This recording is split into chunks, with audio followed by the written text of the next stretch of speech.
Hey everyone, good morning and welcome to your channel Learn Data Science with Pranjal.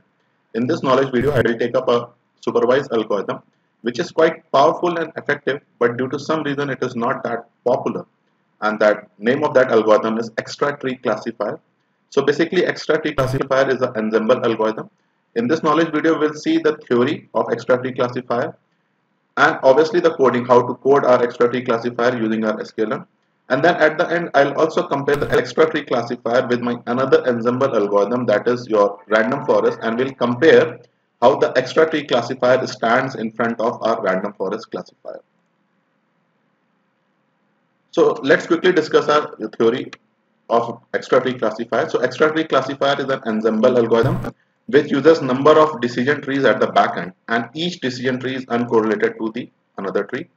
Extra tree classifier is also a bootstrapping and the bagging algorithm, but the big and the main difference between extra tree classifier and the random forest is that random forest is a greedy algorithm which uses the best available parameter at each node for the split on of the split using your Gini or the entropy. But in extra tree classifier, the process is random. It's not a greedy algorithm. And the another big difference between extra tree classifier and the random forest is that extra tree classifier uses all the records of the samples. So we need to keep one thing in mind, that while building a random forest, the tree is not built on the entire training data. But in extra tree classifier, even when we have 10 trees or 20 trees or 30 trees, each tree is built on the all the records, but the splitting is done randomly. The nodes are splitted randomly and not using any greedy algorithm. Now let's see our code. Now let's see our code, and to showcase this, I have taken a file which is already familiar to my student community, and I have already shared in my previous knowledge video, that is our credit risk. And the target variable over here is my loan status. So this part over here, I have done my data cleaning, which I am not discussing because it has already been discussed in earlier videos. And let's move towards our sampling. So I have done my sampling at line number 81, and to build my extra tree classifier, what I'm doing is I'm importing from sklearn.ensemble. I am importing my extra tree classifier the same way like we build our decision tree or random forest. I am using my extra tree classifier, and I am using the criteria as entropy.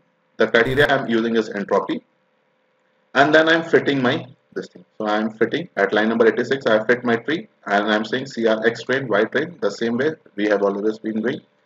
And then at line number 87, I have done my prediction. And after then at line number 89, what I have done is I have built my confusion matrix. So confusion matrix seems to be quite good. So it is the best confusion matrix I have got on this data, and later on we'll compare it with my random forest also. And then we are getting the accuracy. So this is my accuracy at line number 67. And like my decision tree or random forest, in extra tree classifier here also I can find my feature importance. So I'm finding my feature importance, and then I'm converting my feature importance into a data frame so that I can compare which feature is most important. After creating my data frame, what I'm doing is I'm sorting my data frame.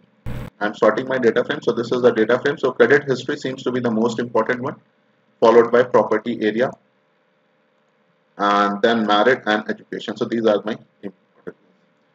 So sometimes while doing the presentation, you may wish to plot it also on the graph. So I am plotting it. So feature importance on the credit risk, I have plotted it. So over here I can see that credit history is most important one, followed by the property area, merit, and all those things. If we want, we can plot a tree also. So for plotting the tree, I have already shared the video earlier, but again I am discussing the code over here. So for plotting the tree, I have to do my some necessary imports. Then I'm saying CR X train names equal to CR Y train names. And let's do one thing. Before plotting, what I'll do is I'll say CRX train. I'll just check the number of records my CRX train has. CRX train dot shape. So it has around 782 records and 11 columns. And then I can plot my tree. So while plotting the tree, what I've done is, if I do not control my tree, then the plot becomes very big and it is very difficult to interpret it. But I want to showcase one thing which So and that is why what I'll do is I'll control the depth of my tree and I'll say maximum depth equal to, let's say, 2, so that I can explain the tree and the tree is manageable. So after giving my tree as 2, I get this type of thing. And the one thing which we need, and that is special in this tree, which we can notify over here, is that the number of samples are 782. And over here also we can see that 782. And while plotting the tree, what I have done is I have taken only one tree, the first tree. The default trees in my extra tree classifiers are 10. So if we can check the hyperparameter over here, the default number of trees are 10. So it says default 10 tree and I'm plotting the first tree.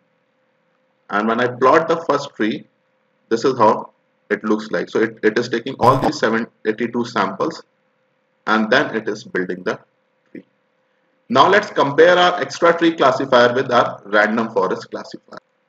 So over here I am building my random forest classifier, and if I compare the confusion matrix and if I find the accuracy, then I find the accuracy is around 80% for random forest classifier.